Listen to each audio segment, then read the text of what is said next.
안녕하세요. 2023 정밀의료 빅데이터 CDS 과정 엑셀과 R을 활용한 통계기초 강의를 맡게 된 신성진 교수입니다.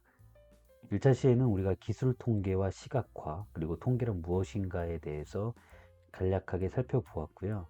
특히 기술 통계와 시각화는 빅데이터 분야 그리고 머신러닝에 들어가기 전에 숫자에 대한 패턴 그리고 숫자의 개념, 숫자에 익숙해지는 그런 방식을 배우는 아주 중요하고 기초적인 시간이었기 때문에 실습을 통해서 특히 엑셀과 R을 설치하고 R과 관련된 간단한 실습을 통해서 수업을 진행했습니다. 두 번째 시간은 약간의 이론들 그리고 좀 복잡한 공식들이 추가될 수가 있는데요. 여러분들이 어렵지 않게끔 개념 중심으로 설명하는 강의로 진행을 해 보도록 하겠습니다. 바로 확률과 분포입니다.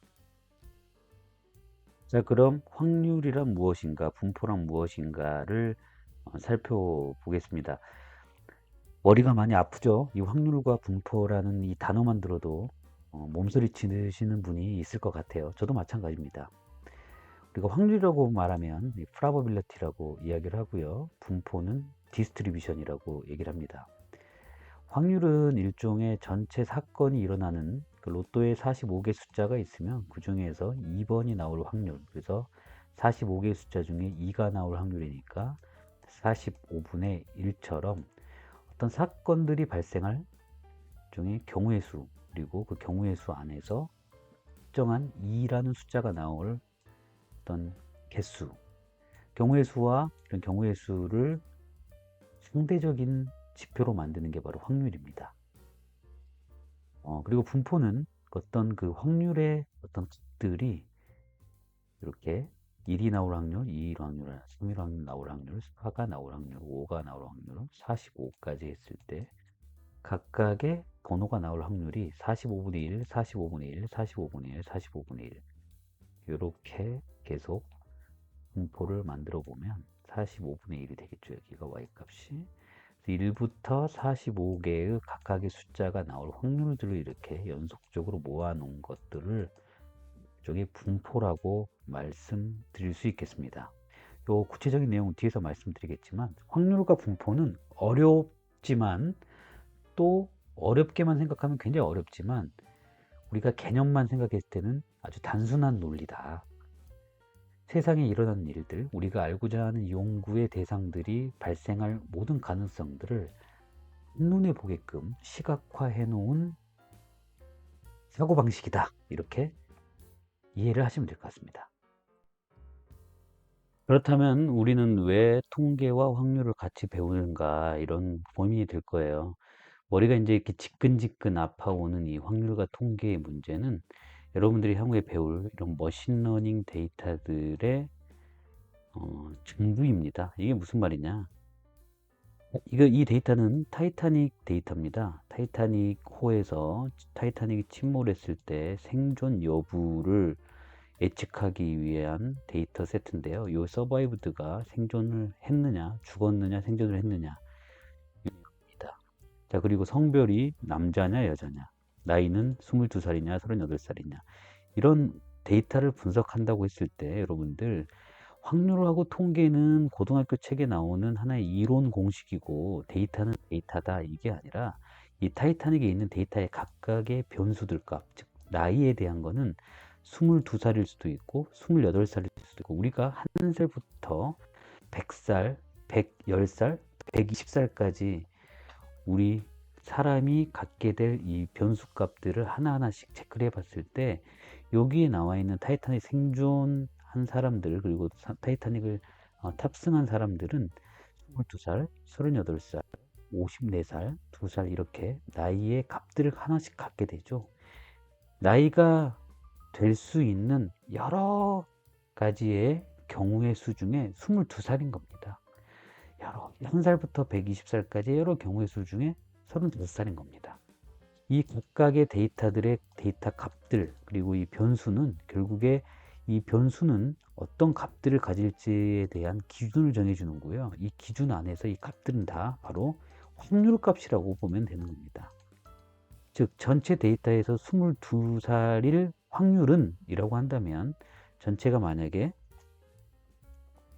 891명이다. 그러면 891명 중에 이 22살일 확률이라면 22살의 개수를 세고 그 다음에 그 22살의 개수가 891명 중에 몇 명인지를 보면 이 상대적 지표이면서 상대 도수이면서 바로 확률이 되는 거죠. 이렇게 데이터 분석을 하는 데 있어서 확률은 그냥 우리 변수, 데이터를 분석하는 변수 값들이 결국 확률 분포를 가지고 있다 라고 해도 과언이 아닙니다. 즉 지금 확률론이나 확률 분포, 통계학을 공부하는 것이 아니라 향후에 우리가 데이터를 분석하는 과정에서 그 대상이 되는 숫자들의 특성을 이해하기 위한 일련의 과정이다 라고 설명을 드릴 수가 있겠습니다. 통계는 즉 기술 통계와 추론 통계로 구분이 되는데, 기술 통계는 그게 우리 연구 대상인 모집단, 즉 대한민국 국민 4천만 명의 삶에 대한 만족도를 궁금해 한다고 했을 때 그게 4천만 명의 데이터, 삶의 만족도를 평균 내거나 그리고 남자와 여자로 구분해서 집계해서 요약하거나 우리의 연구 대상이 되는, 그리고 우리에게 주어진 데이터를 가장 잘 대표할 수 있는 특성의 지표들을 집계하고 요약하는지, 이걸 다루는 것들이 바로 기술 통계이고요. 추론 통계라고 하는 것들은 전체 국민들, 우리 대한민국 국민들의 이 4천만 명의, 지금 5천만 명이죠. 5천만 명의 삶에 대한 만족도를 조사하고 싶은데 이 5천만 명을 다 조사한다는 것은 불가능한 일이죠. 그 중에서 조그만 500명, 1000명 집단, 그 다음에 2000명 집단들을 조사를 한 이 삶의 만족도 10점 만점에서 7점이라고 한다면 이 1000명의 집단의 7점이 과연 이 4천만 명의 5천만 명의 국민들의 7점과 같다고 볼 수 있느냐를 연구하는 학문이 바로 추론 통계다라고 보시면 될 것 같습니다. 1차 시에서 간단하게 설명을 드렸고요. 그래서 기술 통계학은 바로 특히 빅데이터 시절의 그 시대에는 기술 통계학이 오히려 더 중요하다고 얘기했는데요. 우리는 물론 인간의 삶이라는 건 무한한 가능성들을 가지고 생활을 하기 때문에 삶의 만족도라고 한다면 다시 새로 태어날 신생아들도 있을 거고 4천만 명의 모집단은 계속해서 변할 겁니다. 그래서 이 모집단을 우리가 추론하는 것보다 지금 더 많은 데이터를 확보할 수 있는 이 시대에는 지금 나에게 주어진 데이터의 숫자의 패턴을 집계하고 요약하는 게 중요하다라고 해서 바로 빅데이터 시대는 오히려 기술 통계학에 대한 더 관심이 높아져 가고 있다라고 저는 판단이 되고요. 추론 통계학 같은 경우에는 뭐 논문이라든가 특히 의료 데이터와 관련된 임상실험, 이런 논문이나 임상실험, 물론 임상을 하면 논문을 써야 되겠지만요. 자그마한 표본 수치를 가지고 전체를 추측해야 할 때, 즉 60마리의 마우스나 50명의 임상시험 환자 대상으로 실험을 했던 것을 인간 전체, 이 50명의 만약에 지방 간에 효능이 있는 약을 연구를 한다고 했을 때 이 50명의 지방간 증상이 보이는 사람들에게 약을 투여했을 때 나아지는 이 알고리즘, 이 나아지는 이 원리가 지방간을 앓고 있는 500만 명에게도 통용될 것이다 라는 걸 가정한 상태로 연구를 하고, 이 연구 결과를 500만 명에도 적용이 가능하다라는 걸 증명하는 게 바로 이 추론 통계학의 쓸모입니다. 그래서 임상이나 논문 이런 것들을 쓸 때 주로 t-테스트라든가 아노바 그리고 회귀 분석 같은 경우에도 그 회귀 분석의 직선 값이 공식이 정확하냐 안 정확하냐를 떠나서 내가 50명에 해당되는 이 실험 지표들의 회귀 분석의 값이 500만 명을 대표할 수 있느냐를 계속해서 초점을 두고 연구하는 게 바로 추론 통계학의 중심적인 사고다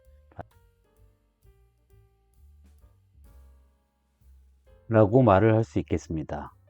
자, 확률은 그럼 무엇일까요? 라는 말을 딱 질문을 던지면 막막해 옵니다.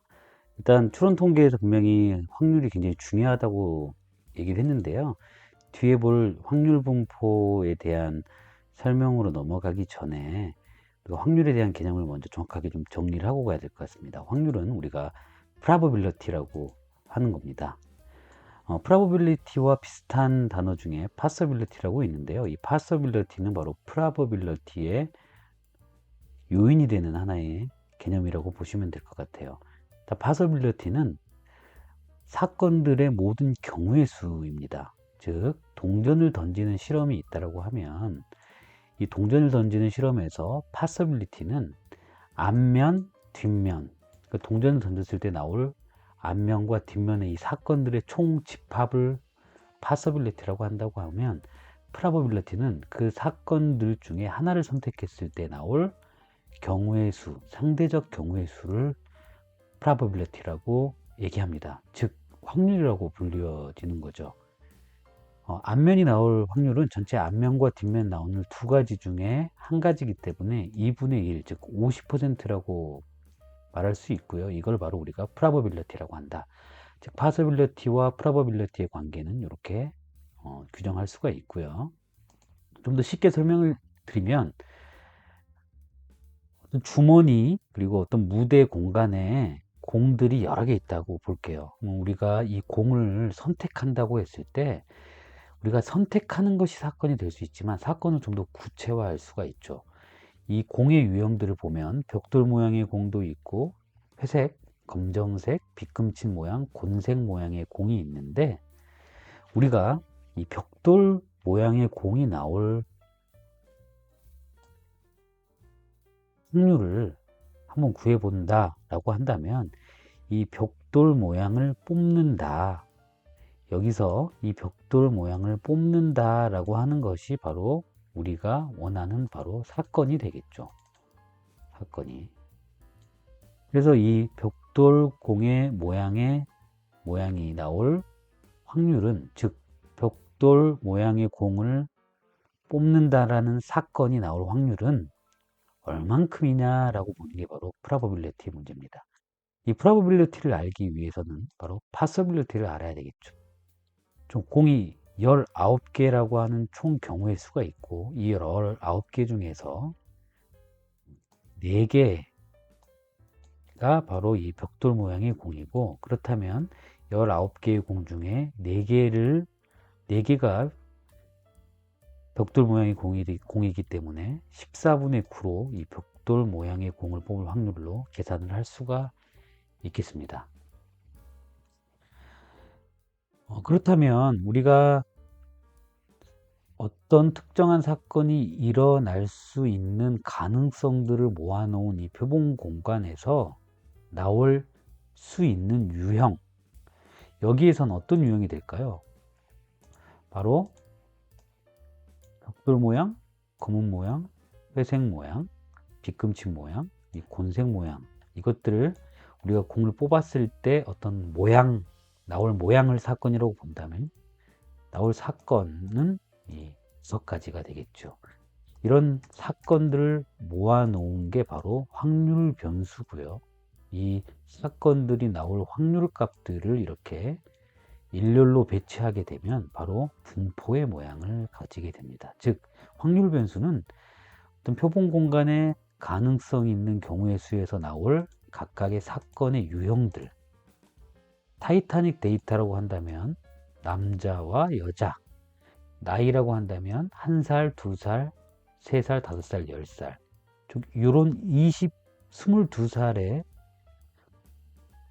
사건 유형이 나올 확률이다라고 하면 이 22살에 이 데이터 변수 안에서 22살이 있는 경우의 수와 전체 타이타닉 탑승한 892명의 경우의 수 중에 22살이 나올 확률을 구할 수도 있는 거고요. 또 한편으로는 미국에 있는 전체 인원 중에 22살일 확률을 뽑을 수도 있는 거고요.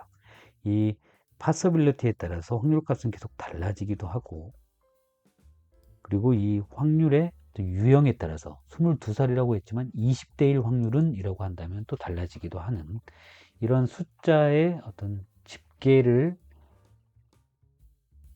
달리 볼 수도 있는 게 이 확률의 어떤 한 요소입니다. 특성이죠.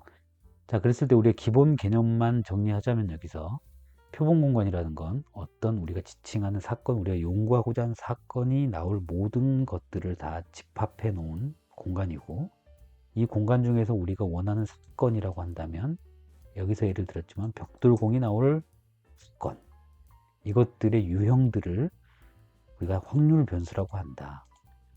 타이타닉의 성별일 경우에 바로 성별이라고 하는 확률 변수는 남자일 경우, 여자일 경우, 연령이라고 하는 확률 변수는 10대, 20대, 30대, 40대, 50대가 될 수도 있고 1살, 2살, 3살, 4살, 5살, 6살이 될 수도 있습니다. 이 확률 변수의 유형들을 이렇게 정리해 주게 되고요. 어떤 값이 나올지는 모르죠. 이 확률 변수는 어떤 값이 나올지는 모르지만 특정 값이 지칭이 되면 이 값이 나올 총 경우의 수 중 경우의 수부터 경우의 수분의 이 특정 사건이 일어날 어떤 상대적 지표를 바로 확률이라고 하고, 이 확률들을 모아 놓으면 확률 분포가 된다라는 것을 설명드릴 수 있겠습니다. 자, 왜 확률 분포가 중요한지는 뒤에서 설명 계속 드릴 건데요. 즉 확률 변수라고 하면 표본 공간에서 일어나는 사건의 경우의 수의 유형, 즉 고유값인 거죠. 이 공 주머니에서 보면 여기에서 고유값이 뭔가요? 요거 두 개를 뽑을 확률이 있을 수도 있죠, 물론. 근데 지금 공 하나를 뽑는다 그랬으니까 공 하나를 뽑았을 때 애가 나올 수도 있고 애가 또 나올 수도 있는데 애는 같은 유형이기 때문에 고유값이 요거 하나라고 볼 수 있겠죠. 그랬을 때 이 표본 공간에서 나올 수 있는 고유값을 우리가 확률 변수라고 하고, 이 확률 변수에 나오는 값에 대응하는 이 확률치를 이렇게 분포로 만든 걸 확률 분포다 라는 걸 다시 한번 강조드립니다. 그래서 우리가 확률 분수라는 건 쉽게 말해서 무슨 값을 취할지 모르는 변수라고 생각하면 쉽고요. 즉 주사위를 던졌을 때 나타나는 값, 주사위를 한 개 던졌을 때는 어떤 게 나타날 수 있죠? 바로 1, 2, 3, 4, 5, 6 이렇게 유형이 나올 수도 있죠. 그렇게 되면 1이 나올 확률은 전체 6가지의 경우의 수 중에 하나가 나오니까 6분의 1, 6가지 중에 2가 나올 확률은 6분의 1, 이렇게 확률값이 대응되게 되는 거죠. 동전을 던졌을 때, 물론 주사위를 던졌을 때 2개의 주사위를 던졌다라고 만약에 사건을 정의한다면 2개의 주사위를 던졌을 때 나오는 합이 값이라고 정의를 했다면 1, 1이 나오면 2가 나올 수도 있고요. 2, 1이 나오면 3이 나올 수도 있고 또 1, 2가 나오면 또 3이 나올 수도 있어요. 그랬을 때 우리가 합이 나오는 값이 3이라고 하면 총 주사위를 2개 던지는 36개 중에 이 3이 나올 확률 2개니까 36분의 2 이런 식으로 정의할 수 있죠. 즉 사건을 뭐라고 정의하느냐에 따라서 확률은 달라질 수 있지만 우리가 일반적으로 확률 변수라고 했을 때 쉽게 이해하려면 주사위를 던졌을 때 나타나는 값, 그리고 동전을 던졌을 때 나타나는 값 앞면, 뒷면, 사업을 실시했을 때 성공이냐 실패냐의 여부, 성공, 실패 2분의 1이죠.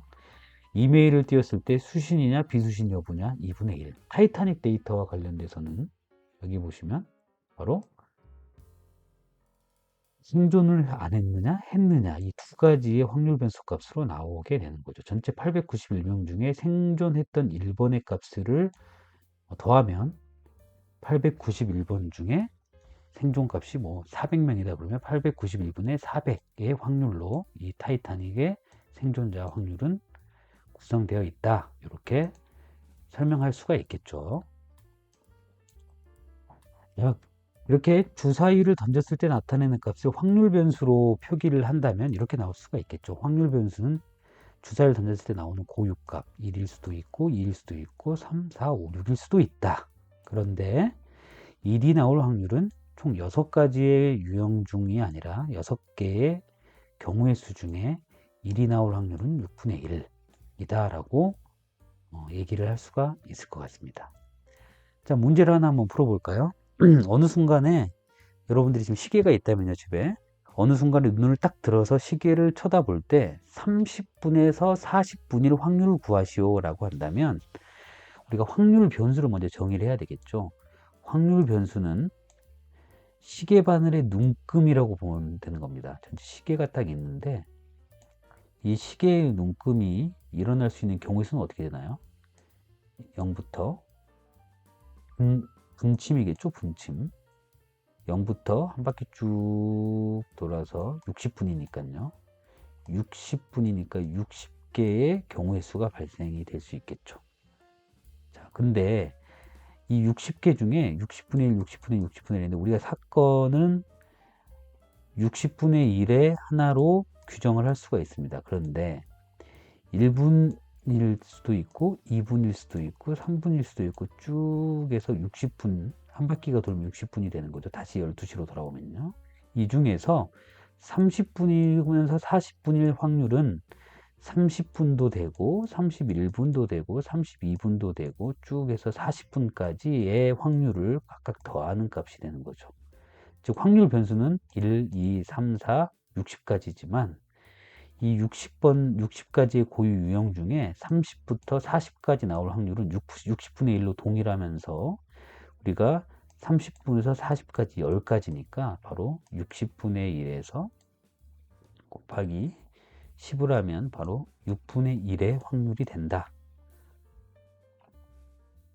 라고 볼 수가 있겠습니다. 즉 확률 분포에서 1부터 쭉 60까지 확률 변수를 나열했을 때 이 1도 60분의 1, 2도 60분의 1, 3도 60분의 1, 쭉 60분의 1이 나오면 이게 확률 분포가 만들어지겠죠. 이 높이는 바로 확률 값이니까 60분의 1로 확률이 나올 수 있다 라고 하면 30분에서부터 40분까지의 이 확률 분포 값을 확률 변수의 이 확률 값을 다 더하면 바로 30분에서 40분까지 나올 확률이 계산이 되는 겁니다. 그래서 여기 보면 30에서 40의 이 x, 즉 시계바늘에 눈금이 있을 확률은 6분의 1이다 라고 계산이 되는 거죠. 이렇게 일일이 제가 계산을 하게 되는 이유는 확률 변수라는 것, 그 다음에 확률 값이라고 하는 것에 대한 이해를 좀 높이고자 함이고요. 좀 더 내용을 보다 보면 주사위를 만약에 우리가 2개를 던진다고 봅시다. 이때 주사위를 2개를 던졌을 때 나오는 두 주사위 눈금의 합, 이걸 사건이라고 정의했다면 그 사건이 나올 표본 공간은 어떻게 구성되어 있을까요? 2, 3, 4, 5, 12. 더 다른 게 나올 수가 있을까요? 고유값들은 이렇게만 나올 수가 있는 거죠. 이 고유값에 대한 성질을 정확하게 이해해야 되는 겁니다. 그리고 이 각각의 고유값에 대응하는 확률의 값들을 이렇게 나열해 보면 바로 이게 확률 변수이면서 이게 확률 값이고요. 그 확률에 대한 걸 이렇게 고유 유형대로 늘어뜨려 놓으면 바로 확률 분포가 된다. 이 확률 분포의 핵심은요, 여기 전체의 확률을 다 더하면 바로 1이 나온다. 왜냐?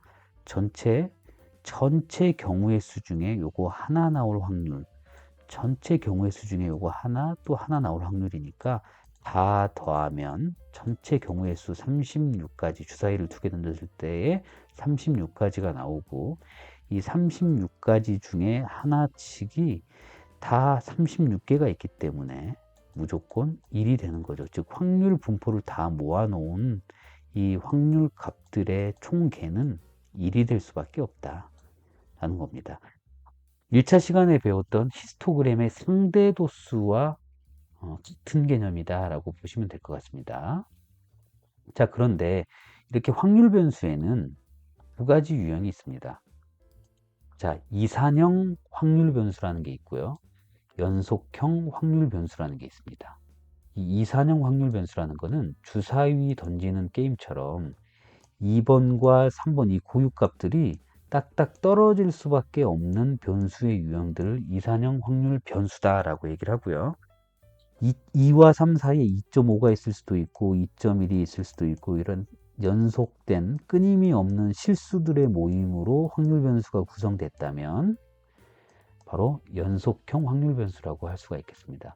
이 연속형 확률 변수는 이 그래프에서 보면 굉장히 촘촘하게 변수들이 구성될 거기 때문에 막대 그래프로 표현이 안 되고 아주 얇은 선그래프들이 이렇게 모여 있는 형태가 될 거라서 이렇게 면적의 모습으로 보여지게 되고요. 이산형 확률 변수는 이렇게 뚝뚝 끊어져서 나오는 막대 그래프 모양의 분포가 되기 때문에 이런 히스토그램과 닮아 있는 분포 모양이 될 것 같습니다. 이때 이 이산형 확률 변수, 딱딱 끊어지는 확률 변수들로 구성되어 있는 이 확률 분포의 요 함수라고 하면 x 값이 들어갔을 때 y 값이 들어오는 이 일련의 공식을 설명해 놓은 이 선, 이걸 가지고 함수라고 하는데요. 이산형 확률 변수로 구성되어 있는 이 분포의 함수를 확률 질량 함수라고 부르고요. 연속형 변수로 만들어진 이 면적으로 되어 있는 이 함수를 확률 밀도 함수다 라고 통계학자들이 만들어 놓은 용어입니다. 즉 이걸 달달달 외울 필요는 없지만 확률 변수가 아까 이 공처럼 딱 명목형으로 끊어질 수 있느냐, 남자 여자 1학년 2학년 3학년 4학년 뭐 서울, 대전, 대구, 부산, 광주처럼 이렇게 끊어져 있거나 그 다음에 불량품의 개수가 2.3개일 수가 없죠. 그 변수값 하나 자체는 2개면 2개, 3개면 3개 라고 이렇게 뚝뚝 끊어져서 셀 수 있는 숫자들로 구성되어 있는 변수들로 확률 그 분포를 만든다면 확률 질량 함수, 그리고 촘촘하게 해서 밀도 있게 이렇게 분포가 꾸려져 있다라고 한다면 바로 확률 밀도 함수, 이렇게 기억하시면 될 것 같습니다. 그래서 확률 변수라는 거는 나올 경우의 수들을 쭉 유형별로 나래비를 시킨 다음에 각각의 나올 유형들의 확률 상대도수들을 모아놓은 것이 확률 분포다 라는 것, 이 개념들을 잘 이해하셔야 됩니다. 그럼 우리가 왜 확률 변수와 확률을 배우느냐, 바로 이거죠. 여러분들한테 설명드릴 게 바로 이겁니다. 확률 분포는 여러 값들의 조합이에요. 즉 예를 들면 우리가 이런 주사위 2개를 던졌을 때 나오는 확률 분포라고 본다면 그냥 궁금해요. 마카오를 이제 갈 수가 있죠. 코로나가 끝나서 여러분들 대학생들에서 마카오 잘 모르실 텐데 카지노 같은 영화 보면 내가 이 주사위를 66을 나오면 10,000원을 걸었을 때 200만 원을 준다라고 해봅시다. 그러면 이 10,000원을 걸었을 때 200만 원을 받을 확률은 얼마나 될까를 계산했을 때 주사위 2개를 굴린다면 뭐죠? 요 경우의 수에 해당되는 것들을 찾는 거죠. 자, 그렇다면 뭔가요? 36분의 1의 확률로 우리는 200만 원을 탈 수 있다. 이런 특정한 사건들이 나올 가능성들을 타진하기 위해서 우리는 확률 분포를 배우는 거죠. 자, 그때 요거, 그러니까 주사위 2개를 던졌을 때 합이 12가 나올 이 확률을 구해보면 굉장히 희박하네요 라고 이렇게 결론을 내릴 수가 있죠. 자, 이 모습을 잘 기억하셔야 돼요. 나중에 나올 우리가 표본 집단으로 모집단을 추론하는 때 굉장히 유용하게 쓰이는 개념입니다. 주사위 2개를 던졌을 때 사람들하고 내기를 해요. 근데 여러분들이 부루마블을 하든 주사위 게임을 하든 간에 11이 나올 확률이나 66이 나올 확률은 굉장히 희박하죠. 희박해요. 이 희박하다면 우리는 보통 뭐라고 하죠? 정상이 아니다라는 뉘앙스로 얘기를 하게 됩니다. 어떤 사람이 계속 66이 나와요. 그러면 뭔가 이상하다. 평균적이지가 못하다. 정상적인 범위 내에서는 이렇게 뒤섞여 나올 것 같은데 다양한 경우의 수가 많이 모여져 있는 이 확률이 많이 모여져 있는데 들어올 것 같은데 이상하게 2266으로 나오게 되는 게 좀 이상하다. 이렇게 이상하다라고 결론 지으면 정상이 아니다 라고 말하게 됩니다. 이걸 이제 나중에 가설 검정과 이제 연결을 시킬 거예요. 자, 이 부분들은 여러분들께 잠깐 개념만 알고 넘어가시면 될 것 같습니다. 그래서 우리가 확률 분포를 배우는 거는 향후에 통계학자들이 만들어 놓은 이론 분포가 있습니다. 이론치예요, 이론치. 시뮬레이션을 막 해봤더니 어떤 분포가 만들어져요. 무슨 상황에서도 똑같은 분포가 만들어집니다. 이 분포가 하나 만들어져 있다면 우리는, 즉 주사위 게임에서 이런 분포가 하나 딱 정해져 있다면 어떤 상황이 딱 나왔을 때 이게 요 정도면 정상이 아니에요 라고 우리가 기준을 잡아놨을 때 요 정도 나오면 정상이에요 라고 판단을 할 수 있는 근거가 생기는 거잖아요. 이 그래프, 이 분포도가 있기 때문에. 자, 이 분포도를 통계학자들이 이제 만들어냈는데 이론치입니다, 바로. 어떤 상황에서도 이 분포가 있을 거야 라고 하는 게 뭐 정규 분포, 그 다음에 정규 분포의 어떤 그 분산의 분포인 F 분포, 근데 분산의 제곱, 그 다음에 뭐 이항 분포, 포화성 분포, 이렇게 통계학자들이 분포를 이론치로 정립해 놨어요. 그리고 우리는 어떤 사건이 일어나면 이 분포에 대입해서 여기서 보면 이 분포에 대입한 것처럼 주사위가 2가 나왔으면 이 분포에 딱 대입해 봤을 때 여기까지가 우리의 정상이라고 생각했는데 2가 나왔다는 건 정상이 아닌 거라고 볼 수 있구나 라는 기준을 우리가 잡게 되죠. 그런 것처럼 우리가 나중에 표본 집단을 가지고 모집단을 추측할 때 이런 통계학자들이 만들어 놓은 이 분포를 가지고 우리는 판단을 하게 됩니다. 즉 다시 한번 말씀드리면 주사위 2개를 던졌을 때 나오는 분포를 이렇게 만들어 놓고 이거는 불변한 거죠. 불변하죠. 주사위 2개 던졌을 때 항상 이론적인 확률이 나올 거예요. 그때 누군가 새로운 친구가 와가지고 주사위를 던졌는데 계속 66만 나와요.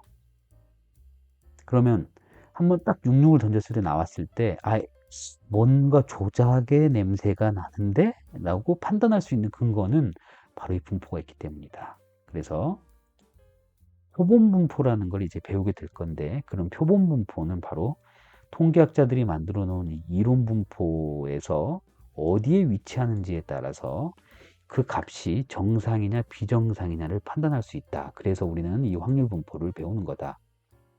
또 한 가지는 이 확률 분포를 배움으로 인해서 데이터가 어떻게 생겼는지를 파악할 수가 있다는 겁니다. 이 경향성을 파악한다는 것은 분포를 통해서 데이터를 이해한다라고 볼 수가 있는데요. 예를 들어 볼게요. 우리가 아까 타이타닉 데이터를 여러분들과 함께 이렇게 했죠. 이 타이타닉 데이터들을 요 T클래스다라고 하면 어떤 선실의 등급이 되겠는데요. 이 선실 등급에 요 로우 데이터를 쭉 보다 보니 처음에 인사이트가 없습니다. 이렇게 일렬로 보면 무슨 인사이트가 있겠어요? 무슨 인사이트가 있겠어요? 만약에 요것들을 우리가 인사이트를 가져가려면 기술 통계, 즉 집계하고 요약해야 되는데 집계 요약은 첫째 시간에 배웠듯이 피벗 테이블로 우리가 할 수 있다고 했죠. 여기에서 삽입해서 피벗 테이블을 눌러보고 새 워크시트에다가 넣으면 이렇게 각각의 확률 변수, 즉 변수 값들의 머리글들이 여기 나오게 되는데 여기에서 P 클래스라는 걸로 하나 묶어 볼 거예요. 행에 있으니까 이렇게 하나, 둘, 셋, 이 행 방향. 요게 행이니까요. 이 행의 변수들의 확률 변수 값들이 나열이 될 거고요. 이 값별로 우리는 뭘 집계해 볼 거냐? 생존 여부가 얼마나 되는지를 좀 확인해 보고 싶은 거예요. 그럼 생존 여부는 숫자 값이 아니기 때문에 값이 아니라 여기 열에다가 놓고요. 열에다가 여기 잘 안 묶이네요. 서바이브드가 여기 어리값이 들어가면, 자, 선실 등급에 1, 2, 3등급이 있고 생존을 했냐 안 했냐라는 이 두 가지의 측정 기준값들로 이렇게 분류가 되고요. 여기에 사람 수를 구해야 되니까 뭐 가득 채워져 있는 값들 한번 볼까요? 가득 채워져 있는 거는 에이지로 볼게요. 에이지에 있는 개수를 구해라 라고 하면, 이건 지금 값이 돼 버렸으니까 개수를 구해라 라고 하면 값 요약해서 개수를 구하면 여기에 이렇게 1번 등급 선실에서 있었던 사람이 생존할 사람 수는 136명이다. 그리고 이 136명은 총 891명 중에 몇 퍼센트냐라고 온다면 오른쪽 버튼에서 값 표시 형식에서 누계 비율을, 총 합계 비율을 이렇게 하면 총 100명의 사람들 중에 15%가 1등급에 있는 사람인데 생존했다. 뭐 이렇게 요약을 하게 되겠죠. 이렇게 요약을 하는 데 있어서도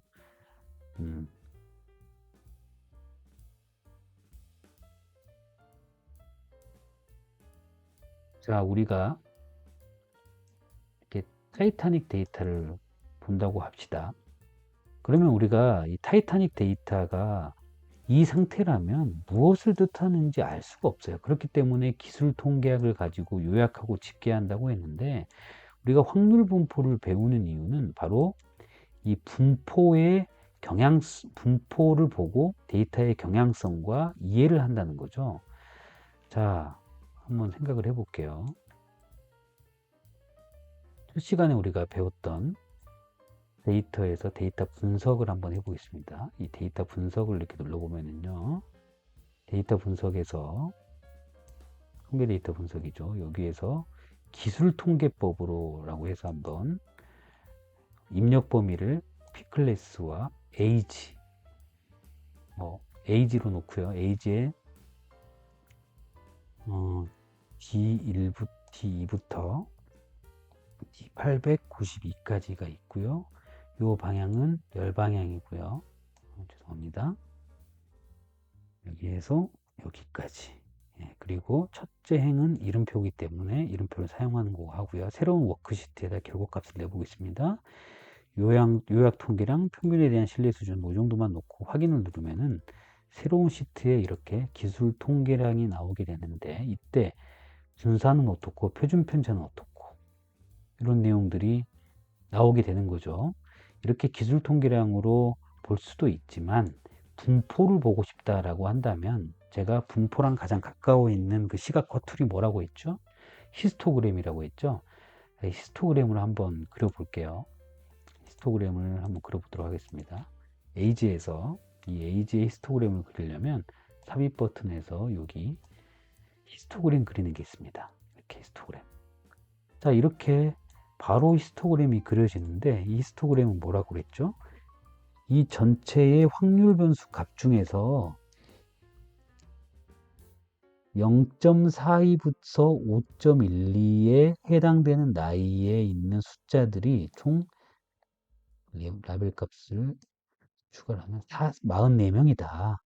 이 44명은 전체 891명 중에 44명이기 때문에 또 확률 값을 구할 수가 있겠고요. 결국 이건 확률 변수이면서 또 확률 분포라고 보여질 수도 있어요. 왜냐, 상대도수는 전체 동일한 데이터 집단에서의 개수는 상대도수라고 봐도 되는 거죠. 총 891분의 44, 891분의 18, 891분의 16이니까 이건 확률 분포의 모양이라고 해도 되는데, 이 분포를 보면 볼수록 바로 알게 되죠. 23살부터 28살에 있는 사람들이 타이타닉에 타 있을 확률이 굉장히 높구나, 이렇게 보여지는, 데이터를 그냥 봤을 때 로우 데이터를 숫자로 보여지는 게 아니라 이렇게 분포로 이해하게 되면 데이터가 어떻게 생겼는지 바로 알 수가 있다. 그리고 제가 처음 설명했듯이 통계학자들이 만들어낸 이론치 분포를 통해서 우리가 데이터 값을 추론할 수 있다라는 걸 제가 설명했습니다. 이 데이터 값을 추론하는 거는 가설 검증이라고 해서 우리가 두 번째 요 다음 시간에 가설 검증들을 같이 다뤄볼 건데요. 그때 좀 자세하게 설명드리도록 하겠습니다. 자, 이제 가설 검정을 저희가 두 번째 시간까지 가기 전에 그 앞단에서 우리가 표본의 어떤 성질, 표본을 통해서 모집단을 추론할 때의 어떤 그 구조적인 특성들을 잘 이해해야 나중에 가설 검정 그리고 이 데이터 값을 추론할 수 있는 실력이 갖춰지는데요. 그 내용들에 대해서 한번 간략하게 다뤄보겠습니다.